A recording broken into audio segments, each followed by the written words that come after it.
மயிலாடுதுறை மாவட்டம் சீர்காழி ஊராட்சி ஒன்றிய அலுவலகத்தில் ஒன்றிய குழு உறுப்பினர்களின் சாதாரண கூட்டம் தலைவர் கமல் ஜோதி தேவேந்திரன் தலைமையில் நடைபெற்றது.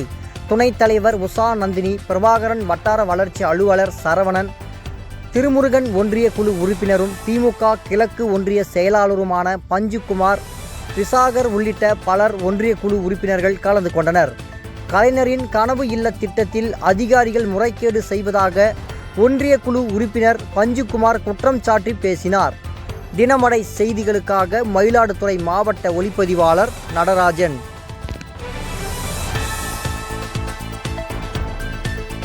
இதேபோல் சுவாரஸ்யமான செய்திகளை தெரிந்து கொள்ள நமது தினமடை யூடியூப் சேனலை சப்ஸ்கிரைப் செய்யுங்கள்.